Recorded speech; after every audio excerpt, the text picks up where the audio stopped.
Nabi itu berapa? Nabi itu bisa ratusan. Nabi pun bisa ribuan. Nggak ada istilah Nabi pertama, Nabi kedua. Itu adalah apa, konsep yang disusun sedemikian rupa supaya Nabi ini bisa diatur. Itu adalah menurut gua itu adalah konsep-konsep jahat. Nabi ke-25 itu kan Nabi Muhammad. Kamu Nabi yang berapa? Bentar. Kan saya bilang konsep kenabian di dalam Islam dengan di dalam Kristen tuh beda. Di dalam Kristen tuh Nabi mah sampai akhir zaman ada. Nggak ada mau ke-25. Saya nggak percaya itu ada ke-Nabi ke-26, ke-27 nggak ada itu. Yang membuat 1, 2, 3 kan itu kan agama Anda. Di dalam kekristenan nggak ada istilah kayak begitu. Nabi ya Nabi banyak. Rasul pun banyak, tapi memang nggak terlalu banyak. Kalau kebanyakan kan memang nggak terlalu banyak itu, tapi bukan ada istilah ke-1, ke-2. Yang membuat ke-1, ke-2 itu kan agama-agama, bukan Tuhan. Bentar aku mau meluruskan Lucky dulu ya. Kalau di hadis Nabi itu ada 314.000. 100 berapa? 126.000. Ya kalau di 314-nya diantara aja ada Rasul. Jadi tolong Anda pelajari dulu. Oke, silakan Luga. Iya, jadi konsep-konsep nabi-nabi akhir itu adalah konsep agamawi, itu bukan konsep dari Tuhan. Karena Tuhan tidak membatasi nabi harus berhenti. Lah kalau nabi berhenti, rasul udah berhenti, udah dunia ini udah berhenti. Itu udah gak usah nyembah Tuhan lagi. Iya, betul juga. Berhenti aja kita nyembah Tuhan. Nabi Tuhan udah nggak ada lagi. Ya udah ke neraka aja bareng-bareng. Makanya semua ke neraka. Makanya Tuhan membangkitkan nabi-nabi, apalagi menjelang kedatangan Tuhan Yesus, dikatakan di dalam Zakaria dan Maliaki, pada sebelum tangan Tuhan aku akan mengutus Nabi Elia untuk membalikkan hati bapak-bapak kepada anak, hati supaya aku tidak memukul bumi hingga musnah. Nabi Elia ini adalah urapannya, bukan Elianya yang datang. Spiritnya yang diberikan kepada Luga, spiritnya juga yang diberikan kepada teman-teman saya yang lain yang juga Nabi. Itu Elia untuk memperingatkan dunia, untuk menjelangkan kedatangan King of King yang akan datang, supaya lu nggak dihabisin sama Tuhan, biar lu nggak dipukul musnah. Makanya Nabi itu harus dibangkitkan, harus dihancurkan tuh sindikat-sindikat lama, gereja-gereja busuk yang sudah memblokir semua cara kerjanya Tuhan. Nabi ini berkasih pas-pam CPM-nya Tuhan, tembak-tembakin tuh maling-maling, jedor, angkat tangan, 1, 2, jedor, habis. Sifatnya polisi, kalau ada polisi kan bubar mau maling, nah begitu. Nah bangkitnya nabi-nabi ini adalah pembubaran maling sebelum kedatangan Tuhan. Maka setelah Nabi bangkit, maka rasul-rasul pun maju berperang, memberitakan Injil dan buka-buka gereja mana-mana. Begitu. Apakah itu artinya gereja-gereja yang ada saat ini yang menolak mujizat-mujizat itu bagian dari sindikat, Luga, maksudnya? Begitukah? Oh iya dong. Makanya tugasnya rasul itu adalah menghancurkan pondasi-pondasi lama. Kalau kamu pelajarin buku-buku kerasulan, tugas rasul adalah menghancurkan pondasi lama dan membangun pondasi baru. Sifatnya rasul itu adalah meletakkan dasar pengajaran. Contoh misalnya, harus baptisan selam, harus berbahasa roh, harus bikin bermujizat. Itu ajaran dasarnya. Nah, kalau ajaran guru kan beda. Pelajari bahasa aslinya, siapa nama mamanya, siapa nama tantenya, siapa nama lontenya. Jadi guru itu cuma merinci, tapi ajaran yang mahal itu adalah ajaran pondasinya. Misalnya harus menerima Roh Kudus, harus dibaptis. Itu ajaran rasul. Ajaran guru beda. Pelajari bahasa aslinya, siapa nama tantenya, siapa nama lontongnya, nama kambingnya. Itu bisa dipelajari, bisa enggak, tapi sifatnya melengkapi. Itulah guru. Makanya guru jangan disurat, nggak nyambung. Yang bisa berdebat itu para rasul dan para nabi biasanya, para penginjil. Nah, makanya pondasi-pondasi gereja lama ini harus dihancurkan.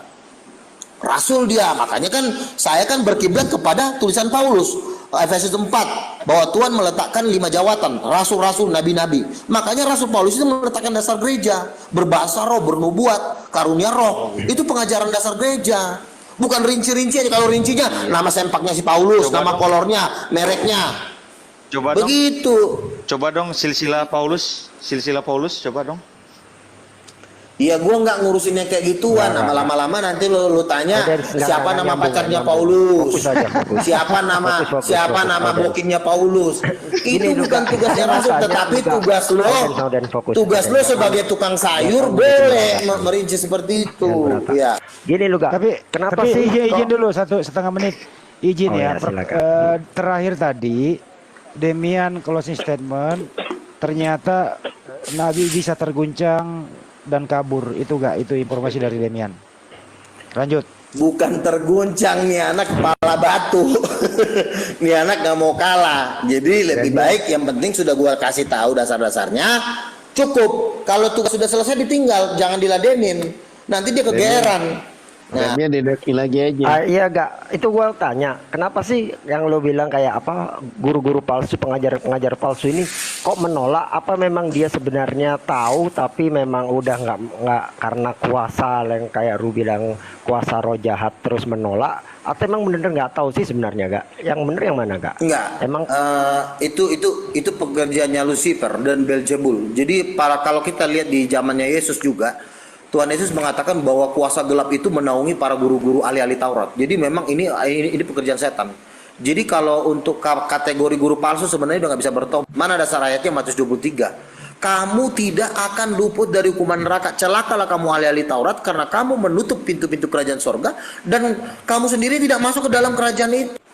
Jadi memang itu sudah pekerjaannya setan dan itu memang sudah. Kenapa mereka bisa sampai dikuasai setan dan setan yang menguasai mereka ini bukan tingkat-tingkat level kolonel, bukan. Ini sudah tingkat level-level jenderal, level-level bintang 1, bintang 2 gitu loh. Jadi memang mereka ini sadis ya.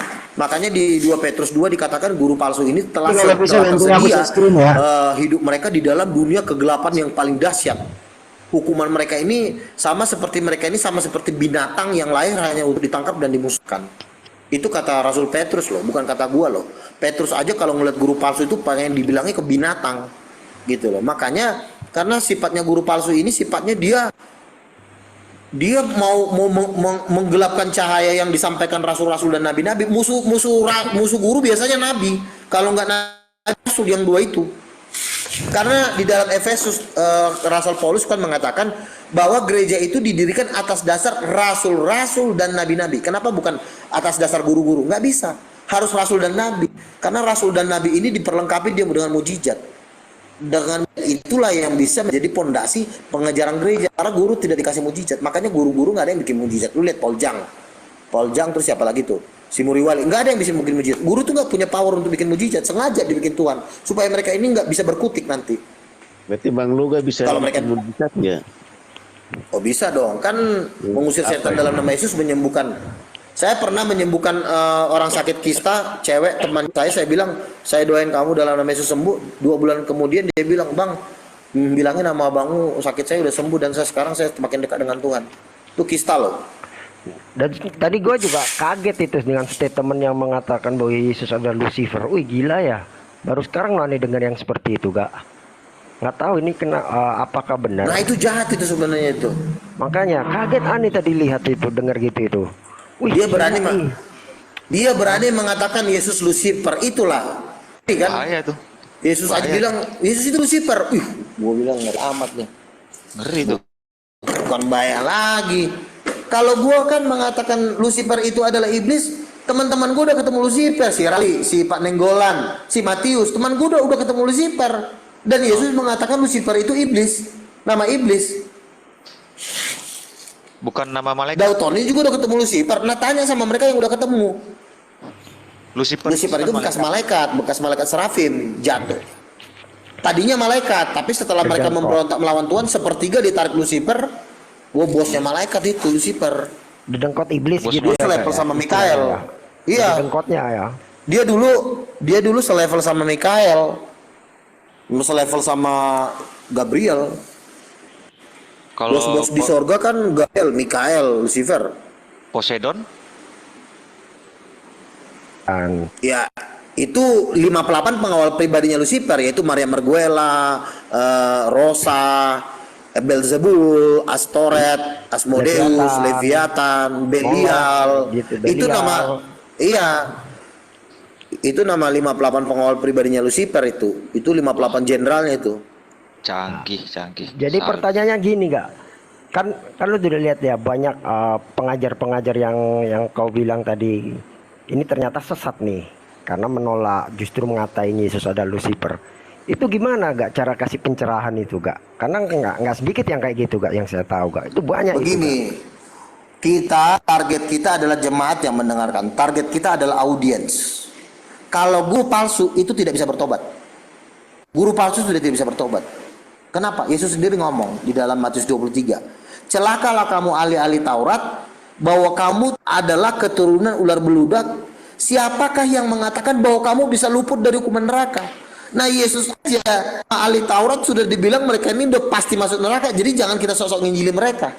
Kita berdebat hanya untuk menarik jemaat, menyelamatkan jemaat, bukan mau nginjilin dia. Ini anak nggak bakal bisa bertobat, nggak akan bisa sampai hari matinya, nggak bisa. Mereka ini akan tetap bertempur sampai titik darah penghabisan, sampai mereka ke lautan api. Karena Lucifer dan iblis sudah mengingini mereka. Artinya spermanya Lucifer sudah ada di rahimnya mereka, udah nyatu. Lucifer sama mereka tuh sudah satu, sama seperti Yesus berkata, aku dan Bapa adalah satu. Maka aku dengan Lucifer adalah satu. Makanya mereka tuh nggak bisa. Makanya sih banyak guru-guru yang udah saya injilin udah dalam kurun 10 tahun ini sampai hari ini nggak ada yang bertobat. Udah 10 tahun gue injilin nggak ada yang bertobat. Berarti Lucifer punya Sperma. makna Trinitas juga Sperma. Oh punya. Punya? Iya, punya. Oh. Di rahim-rahimnya guru palsu inilah dimasukkan spermanya Lucifer. Di rahim-rahimnya guru-guru palsu ini. Buset. Jadi Makanya guru mereka palsu sadis. itu cewek ya? Punya rahim. Ya Bukan. artinya kan pengertian Artinya- rohaninya lah. Arti pengertian rohaninya. Bukan benihnya. Jadi Ya, benih benih-benih jiwanya, pengajaran benih-benih sesat. jiwanya gitu ya agak ya. maksudnya. Contoh misalnya gini, tidak ada nabi lagi. Itu kan ajarannya Lucifer sebenarnya. Diadopsi sama guru-guru palsu ini supaya gereja Tuhan tidak bisa berkembang dengan disingkirkannya nabi. Kan akhirnya kan orang kalau ada nabi jatuhnya nanti bilang, tukang mimpi datang, lu mimpi mulu lu. Kalaupun misalnya diterima dengan baik, uji dulu lah. Itu dari Tuhan bukan, tapi ujinya 10 tahun, 20 tahun juga tetap diuji. Itulah cara-caranya Lucifer untuk meniadakan nabi. Tapi yang Nabi gue itu dengar udah tadi, ada. yang gue dengar tadi ada statement lu agak sedikit saya harus dipertanyakan, dijelaskan nih. Konsili Kong kali Kong 3 di Roma apa maksudnya? Ya kan gue udah bilang, pada dasarnya sih sebenarnya ini masalah duit sebenarnya. Jadi pada dasarnya para pendeta dan guru ini melihat nabi-nabi dan rasul ini diberkati lah. Banyak jemaat ngasih-ngasih tanah, banyak jemaat ngasih-ngasih persembahan berlimpah-limpah. Nah pendeta dan guru ini biasanya selalu kompak ini. Pendeta dan guru-guru di mana kompak karena mereka sifatnya internal. Jadi mereka lebih kompak karena sifatnya mereka senasib mengurus yang di dalam. Nah akhirnya gembala nggak bisa mengajak kerja sama penginjil karena penginjil itu sifatnya ekspansi, repot nanti. Tapi kalau dia yang lebih bisa ditipu sama gembala adalah guru. Akhirnya dipanggil lah guru. Cok, apa bang? Jadi kan gini nih, gua kan semenjak ada nabi-nabi sama rasul-rasul ini, cewek-cewek udah pada kabur nih dari gua nih. Biasanya fans-fans gua nih udah pada yang biasanya gua pakai-pakai udah pada lari ke nabi semuanya, lagi kepada sama nabi sama rasul. Terus gimana bos? Gimana kalau kita bikin konsili? Konsili apa? Konsili Nikea? Bukan. Ini namanya konsili kong kali kong. Oh apa tuh isinya? Kita singkirin aja nih. Yang mana bos? Nabi sama rasul. Itu kita bikin seolah-olah bahwa di ajaran Tuhan bahwa itu nabi dan rasul udah gak ada. Gimana aja? Ya kita bikin aja munas, musyawarah nasional. Kita undang Raja Konstantinus sama Kaisar Agustus. Lalu dilaporlah, bikin surat tembusan ke raja. Raja-raja, ini kami mau bikin konsili apa namanya kong kali kong. Anggaran berapa? Anggaran hampir 1 triliun. Oke, bikin apa rumusannya? Bahwa nabi terakhir adalah Yohanes Pembaptis. Maka dibikinlah dalam kredonya, kredo konsili kong kali kong 3 bahwa nabi diresmikanlah ini menjadi agama negara. Makanya sifatnya agama. Kalau agama kan sifatnya diresmikan oleh negara. Nah, maka karena sudah ditandatangani oleh raja, nabi dan rasul udah nggak ada, maka jemaat kan takut dong. Wah, raja udah tanda tangan, kalau lo nggak, lalu rasul dan nabi kan datang kan, Rasul dan Nabi kan masih merasa dirinya biasa lah, nginjil-nginjili, buka-buka gereja kan. Tiba-tiba datanglah jemaat, lo siapa lo? Gue Nabi Rasul. Nabi dan Rasul udah gak ada lo. Ngaco lo, guru palsu lo, setan lo. Gembel lo, ada gitu kan. Loh, kenapa jadi guru, gue jadi Nabi palsu dan Rasul palsu?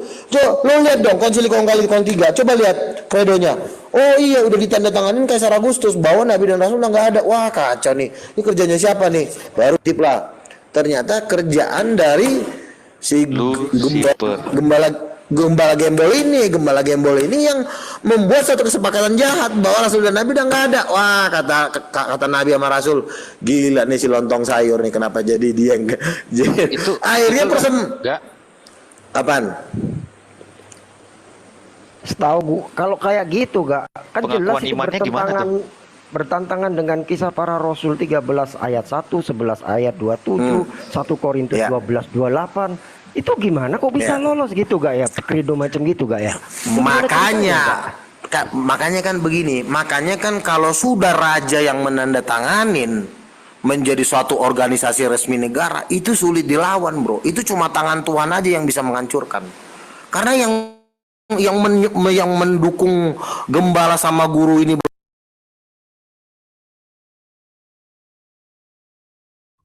Iya, hilang lagi. Hilang lagi. Itulah.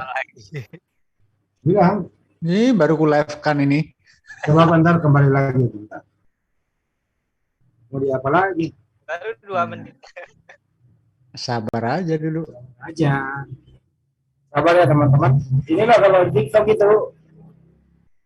Kenapa? Karena hostnya ini sepertinya internetnya kurang kuat Pak Joni. Harus benar-benar di atas 20 Mbps baru bagus tuh steady tuh. Saya matikan audionya dulu ya, biar nggak masuk sembarang audio. Sabar dulu, teman-teman, sabar dulu. Kabur dari Zoom, larinya ke TikTok. Tapi kita ikutin aja Mas Andi. Ya. Sampai di mana ini kenabiannya Bang Duga ini?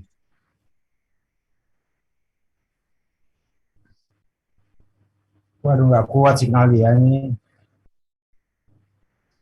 Tuh, lu kan naik lagi. Untuk aku masuk lagi. Bagaimana caranya ya?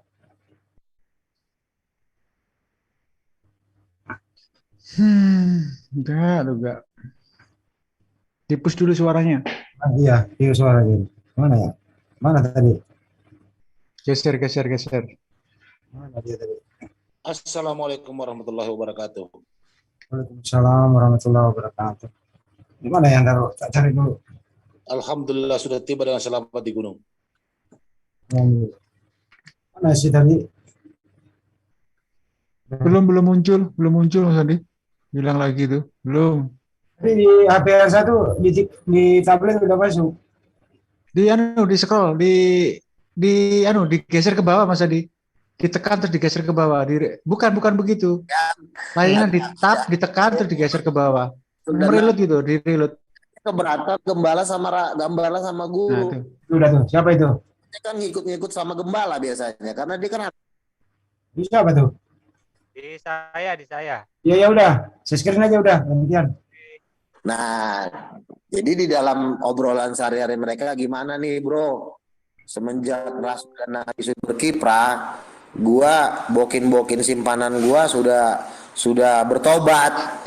Biasanya yang sering gua pakai nabinya udah langsung dapat penglihatan, katanya kamu nanti masuk neraka, kamu berselingkuh sama pastor. Jadi ini kerjanya Nabi kurang ajar nih, bro. Pakai dapat penglihatan lah katanya. Enggak. Apakah kasus yang menimpa di banyak gereja pastor dan pendeta itu karena ibaratnya kena azab karena sudah menjolimi para nabi dan rasul, itukah salah satunya? Betul, makanya kan Yesus di Matius, dengerin ya, di Matius 23 ayat 44 Yesus berkata begini, celakalah kamu ahli Taurat, kamu membunuh para nabi dan menganiaya para nabi dalam rumah ibadatmu. Artinya apa? Bukan membunuh secara fisik. Artinya membunuh para nabi dan menganiaya para nabi di rumah ibu. Artinya gini, lu menyingkirkan nabi, lu bilang nabi udah nggak ada, lu bilang udah rasul nggak ada, itu bukan berarti membunuh secara fisik, tetapi menganiaya secara rohani gitu. Artinya dibilang nabi udah nggak ada lah, dibilang nabi itu nabi palsu, dibilang ini adalah tukang mimpi. Itu arti dari Matius 23 itu, yang Yesus berkata, celakalah Taurat bahwa kamu telah membuat nabi. Lu ngomong pakai ilmu enggak sih lu?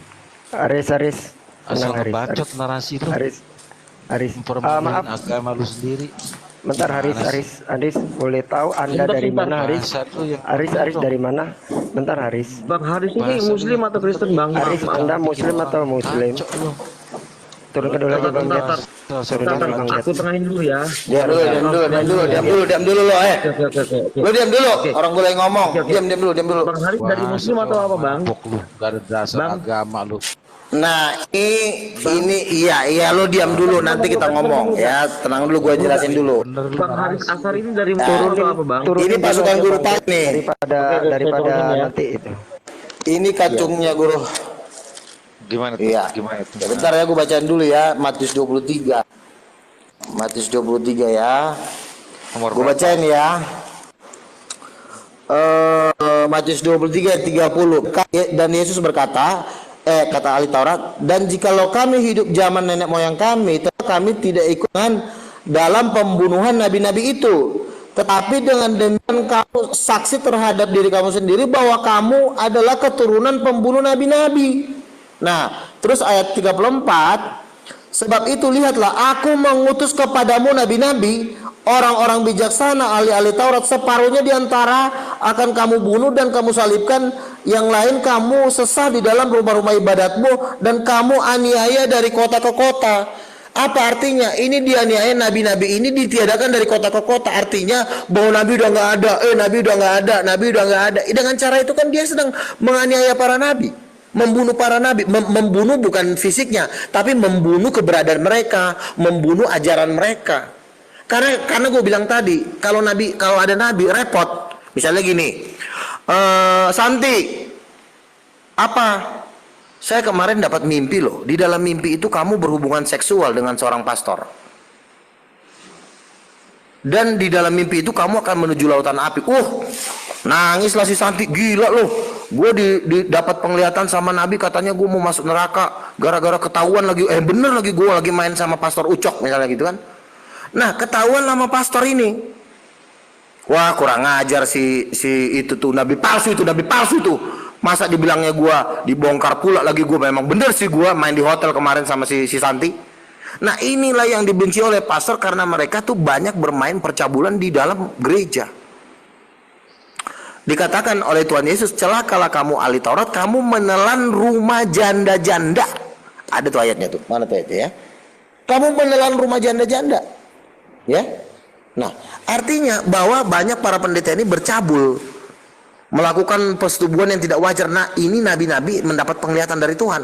Lah kan mana tahu kalau dia main di hotel mana? Tapi kan kalau Tuhan yang ngasih tahu melalui mimpi penglihatan.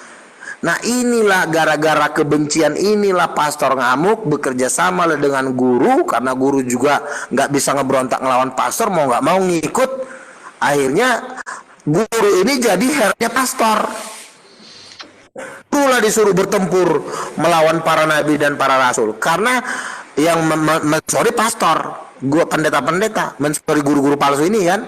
Nah, akhirnya wah, ini gawat nih, duit kita udah hilang nih, pemasukan kita udah 1 triliun nih, persembahan sama rasul semua. Mereka bikin buka gereja lagi, wah kacau nih. Bikin saingan, bukannya jemaat kita nanti pada pindah ke mereka. Namanya mereka membuat suatu konsep, suatu kredo yang dimana nabi dan rasul sudah tidak ada lagi. Padahal itu adalah kong kali kong mereka. Makanya gue bilang itu konsili kong kali kong 3 gitu. Wow. Itu yang dimaksud menelan rumah janda-janda gimana tuh, Gak?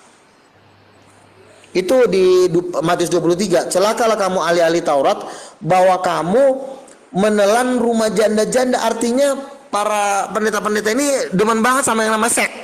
Gila seks. Kalau dalam kitab Wahyu dikatakan mereka mabuk oleh anggur hawa nafsu percabulan. Percabulan mereka udah sampai ke langit. Jadi kalau lo mau tahu, wah itu main di hotel mana ada orang tahu. Lihat aja kasusnya KC kan, anaknya KC kan katanya lagi main sama istrinya Saifuddin Ibrahim kan. Artinya kan nggak jadi jaminan seorang tokoh. Iya kan? Artinya mau main di hotel mana kita mana tahu bro. Main di hotel sana, hotel namanya hotel kan kita nggak bisa. Ya artinya gue tetap mengasihi Pak Saifuddin Ibrahim, tapi perbuatan-perbuatan yang tidak menyenangkan gue tolak ya. Itu bukannya gue ngejelekin dia, mohon maaf gitu. Jadi artinya gini, para pendeta-pendeta ini kita nggak tahu karena mereka biasanya punya duit. Karena gembala itu kan sifatnya dia lebih menguasai domba dibanding rasul. Kalau rasul itu kan sifatnya hanya memenangkan domba, lalu semua domba itu dikasih ke gembala, dan gembala ini biasanya lebih dekat sama domba. Biasanya gembala biasanya lebih cepat dapat duit daripada rasul. Karena sifatnya gembala itu dekat sama domba. Memang itu udah settingannya Tuhan. Jadi domba itu biasanya lebih cepat ngasih duit ke rasul daripada ke gembala daripada ke rasul. Nah dengan adanya duit inilah